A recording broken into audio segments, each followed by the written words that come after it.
Freud llamaba pulsiones de vida o eros, al erotismo.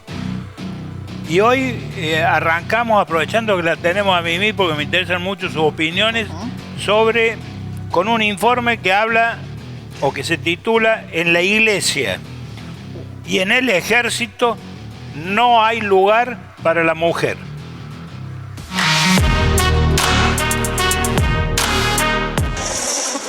En el Avispero Investiga de hoy, en la Iglesia y el Ejército no hay lugar para la mujer como objeto sexual, escribe Sergio Toniuti.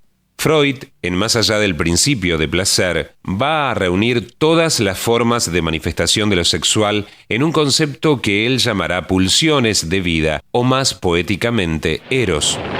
Desarrolló su doble teoría de Eros y Tánatos. Tánatos era el impulso agresivo, destructivo, que definió tan propio e instintivo en el ser humano como Eros, que era el impulso amoroso y constructivo.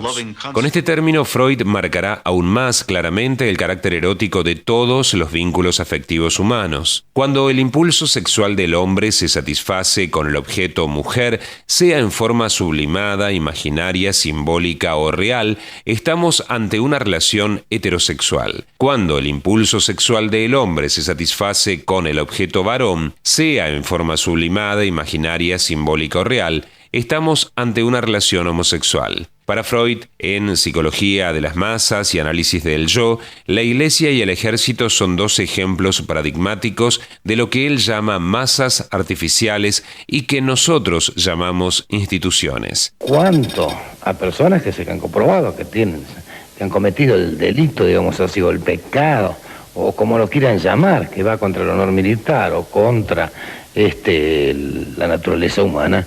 La sociedad tiene derecho a protegerse y a evitar que como una manzana podrida, ¿no es cierto?, pudran todo el cajón, eso no hay ninguna duda. Pero lo primero que te dice la Iglesia es que no puedes discriminar a nadie en razón de su orientación sexual. ¿Por qué esforzarnos tanto por reprimir nuestros más básicos instintos naturales?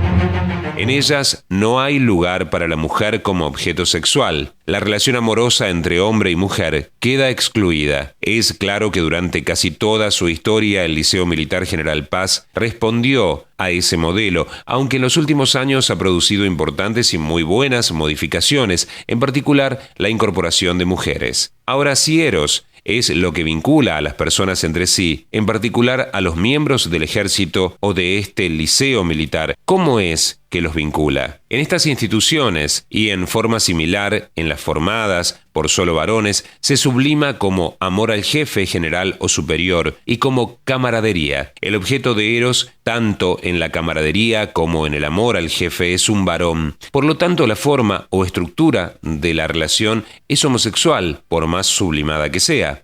La discriminación que existe en Argentina, el ambiente hostil que existe contra el homosexual, lo fuerza a ocultarse y a no arriesgar su carrera, a no arriesgar su necesidad de cumplir con su realidad, revelando su identidad. ¿Esto significa que los liceístas sean homosexuales? No, significa que la estructura inconsciente, claro está, que los vincula por su forma, lo es. El carácter sexual que para el psicoanálisis tiene la camaradería en estos casos es lo que explica la persistencia en el tiempo de las relaciones forjadas en este tipo de instituciones. Puede ser chocante darse con que los vínculos entre varones tienen una estructura homosexual, pero esa es la forma de funcionamiento de Eros. Nos puede gustar o no, pero para debatirlo debe intentar postularse alguna teoría alternativa que explique las cosas de otra forma, no un rosario de amargas quejas y un sinfín de descalificaciones. Y en última instancia, si un homosexual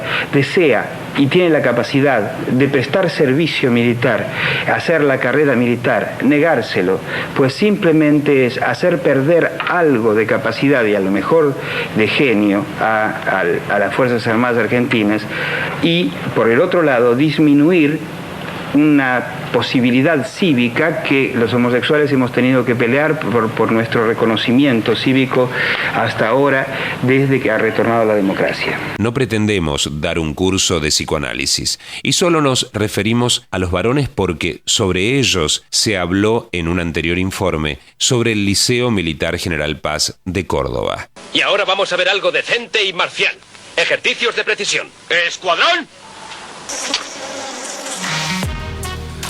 Y Mimi, Muy bueno. ¿qué reflexiones te merece? Primero el tema. En la iglesia y en el ejército es como que la incorporación de la mujer tiene que ir indefectiblemente desprovista del erotismo. No sé, ¿por qué? Si van de pollera, les hacen maquillar, no sé si el erotismo no está, pero hay menos, obviamente, pero hay menos desde el vamos porque no nos dan un arma cuando somos chiquitas y nos explican o nos instan o nos educan para ser soldadas, soldados, mujeres, como quieran llamarle, o participar del ejército. Entonces, obviamente hay menos motivación, menos deseo de estar ahí. También esa es una de las razones por las cuales hay menos mujeres en esos espacios.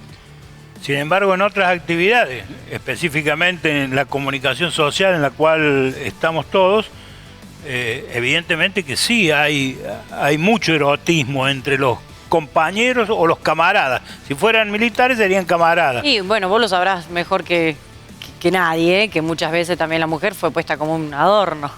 Había que buscarla linda, entonces era inteligente, ¿no? Eso ya había un segundo. Era menos importante porque el inteligente y el que llevaba el hilo del programa siempre era un varón. Depende de la época, Jorge.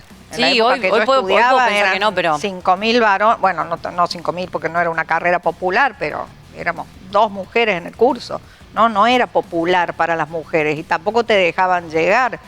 No, era discriminatorio todo. Y no entraba una persona, no sé, que no fuese estéticamente, que no le parezca hermosa a la sociedad de ese momento. También que fueron cambiando los paradigmas, ¿no? A mí me pasaba que el hecho de ser rubia, de que yo salía estudiaba de noche y salía de trabajar de Calvin Klein y en Calvin Klein me obligaban a llevar cierta ropa de ellos, obviamente porque era vidriera y qué sé yo, y llegaba ahí y ya me discriminaban porque ya de noche era otro tema, ¿no? El ambiente de la comunicación social.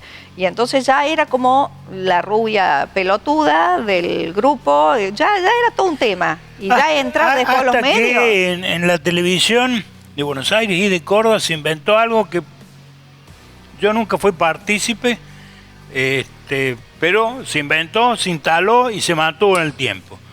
Un conductor, una conductora. ¿Quién lleva el hilo? La pareja.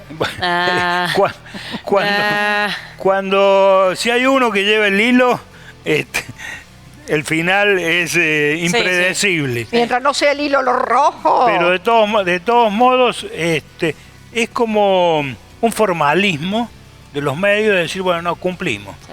Pusimos a un varón porque queremos que sea el conductor y le metimos una mina al lado y con esto ya tenemos la parejita. No hay programa hay programa de televisión donde no haya, especialmente los noticieros, un varón, una mujer. Me parece bien. ¿Por qué? Podrían ser 2 varones o podrían ser 2 o 3 mujeres. Sin embargo, es como que un estereotipo con el cual se lavó de alguna manera la aparición o el avance de la mujer en los medios de comunicación, cosa que yo personalmente no comparto. Pero también el informe Mimi habla de la homosexualidad, sobre todo en las Fuerzas Armadas, porque en las Fuerzas Armadas se genera un fenómeno del amor al jefe. Sí, lo habla como idea estructural de lo que es en sí la estructura del líder, en el caso de la iglesia, el sacerdote, la admiración, el seguir, el copiar, no es carnal en sí, pero sí hay una idea y hay también una idea que genera después mucha represión, ¿no? Mucha represión. Yo siempre cuento por ahí para un poco darnos cuenta de lo que es la presión social, la pulsión que genera. Por ejemplo, Iorio, el cantante de Almafuerte, que murió no hace tanto, le daba siempre entrevistas a Beto Casella, se hicieron muy amigos, y en una entrevista dice, voy a tratar de decirlo no con las mismas palabras, pero... Decirlo con las mismas palabras. ¿Vos te crees que a mí no me gustaría que un negro me limpie el buje? Así lo dijo. Pero ¿sabes por qué no lo hago? Y Beto Casella, ¿por qué no? Por vergüenza. ¿Pero por vergüenza a quién? No sé, a tu esposa. No, a tus hijos, no, a Dios. Entonces, lo que él estaba reprimiendo era por una fe, por un mandato, por una estructura, por decir, no, eso está mal para Dios. No puedo desear estar con un hombre, no puedo sentir deseo sexual por un hombre, porque eso está mal para Dios. Bueno, entonces hay esa estructura de ejército, de iglesia, es con la que nos criamos. La iglesia se metió en la cama nuestra, seas católico o no seas católico, el mandato de cómo relacionarnos sexualmente, lo que es promiscuidad y lo que es adulterio y lo que está bien y lo que está mal y con cuántas personas podés estar, todo la iglesia ha medido eso. Entonces, bueno, creo que hay mucho de represión también, mucha... En este tipo de ejércitos quizá donde no se le permite al hombre ser hombre, en otra cosa es la figura de varón, etcétera, pero no sé, llorar, decir que tiene miedo, todas emociones normales, naturales de cualquier ser humano, endurecen y generan esa pulsión, esa represión que después odian al que anda entangado el Día del Orgullo. Este fin de semana es la fiesta del orgullo y lo odian porque disfruta su libertad. Hay una desigualdad ahí, porque no, hay que ser como yo soy, no podés ser así, porque vos así sos feliz, yo soy esto, oscuro y gris. Hablo de los hombres que reprimen su homosexualidad, no de todos los hombres, lógicamente.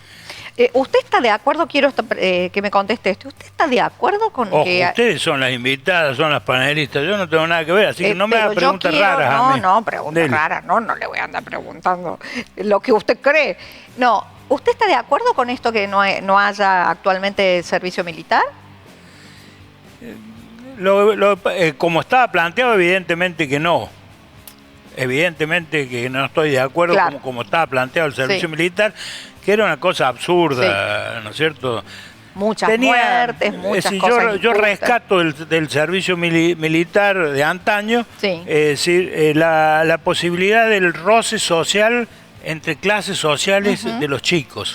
¿No es cierto? Los chicos ricos que podían compartir camaradería y compañerismo con los chicos... Yo creo que es una discusión que se tiene que volver a dar en la sociedad. ¿Sí, no? Eso era un tema importante. Otro tema importante era que, por lo menos en esa época, cosa que ahora ha cambiado, llegaban al servicio militar un alto porcentaje de niños cuasi analfabetos o analfabetos directamente. Entonces el servicio militar, de algún modo, los introducía en ese sistema. Sí, a grandes rasgos. Después conocimos un poquito que no todo era tan obvio. lindo. Por eso, cuidado guarda, que te enseñan a pasar la cama. Terminar Alejandrina con un servicio militar donde usaban a los colimbas, ¿no es cierto? En algunos casos hasta para torturarlos, y expresar ese, como mencionó recién Mimi, ese autoritarismo militar del jefe, del mando, porque además los tienen que preparar para mandar. Sí. Y a los subalternos los preparan para obedecer. Entonces ya estamos con un tema raro. Pero además lo terminaban usando para que le corten el pasto. Es vulnerarle la voluntad también. En alguna forma, creo que, bueno, desde el colegio nos pasa que nos formatean de una forma para que seamos funcionales a un sistema. Podemos estar en contra o no. Son discusiones que digo siempre, hay que darlas, nunca hay que dar por sentado nada, pero en el servicio militar también era una forma de terminar de formatear para que vos seas útil a un sistema económico, político, social, que te necesitaba en el molde. Y hoy, no digo que esté bien esto, pero bueno, ya años de vivir así, por lo menos se sabe que no funcionó. Ahora hace falta tiempo también para saber si esta forma en la que vamos ahora, por lo menos los millennials, etcétera, si vamos a ir por mejor camino, no sé. ¿Qué opinas de los millennials? Soy millennial. ¿Sos millennials? Sí, claro, tengo 39 años. Claro. Y contarle a la gente cómo es la vida del millennial. No tiene hay millennial, hay centennial. Es decir, centennial son más chicos. Está el centennial, X, Z. Bueno, la millennial creo que estamos en un quiebre muy grande, o sea... empezaron un poco nuestros padres, pero nosotros estamos en el quiebre de soltar los manuales, de animarse a separarse, animarse a renunciar al trabajo de toda tu vida, cosas que no lo hacían tus padres. Podían trabajar 30 años en el mismo trabajo y eso era lo que estaba bien, y eso era lo que correspondía, y renunciar era una locura. Separarse, teniendo hijos, no, ya estás ahí, ya te casaste, hay que seguir, es soportar, es aguantar. No digo que esté bien o que esté mal. Por ahí vimos a nuestros padres no ser plenamente felices también por aguantar esas circunstancias o trabajar de lo que pudieron y no de lo para lo que estaban hechos. Por ahí teníamos padres talentosísimos para un montón de cosas, pero no, bueno, había que cuidar el trabajito en la empresa o en la fábrica porque capaz que era músico y hubiera sido muy feliz siendo músico. Llegó a viejo, choto, tocando cuando tenía un ratito y no pudiendo... En cambio, creo que los millennials nos animamos a eso, pero hay miedo, hay incertidumbre, económicamente no hacemos pie nunca, no podemos ver un futuro estable, entonces eso también nos hace por ahí preferir la soltería, porque no nos animamos ni siquiera a pensar en una familia. Es lo que hablo por mí y creo, mi entorno, tanto mujeres como hombres, nos pasa lo mismo. No hay estabilidad, entonces uno no se manda, no es que, no, ahora andan todos haciéndose los vivos solteros, no, pensamos en una familia, lo que pasa es cómo. Por ahí solo uno se las arregla mejor. ¿No crees que hay un exceso de individualismo? Sí, también puede ser. En la generación millennial. Hizo falta, en su momento hizo falta, viste que nos criaron con las premisas religiosas mal hechas, porque nos han dicho, no le hagas al otro lo que no te gustaría que te hagan, y la premisa era, hazle al otro lo que quiere que te haga. Entonces empezamos a cambiarlas, o ama a tu prójimo como a ti mismo, y nos enseñaron a poner primero al otro. Y por ahí no estuvo mal que en algún momento se cuestione. Lo que está mal es ser completamente egoísta y no pensar en el otro. Y eso sí, se parece que se dio vuelta. Y esto de tú puedes solo, que no necesitas a nadie. No, somos seres sociales que hasta como nos vemos a nosotros mismos, depende de lo que nos rodean. Entonces, sí, en eso creo que está lleno de frases mágicas en internet que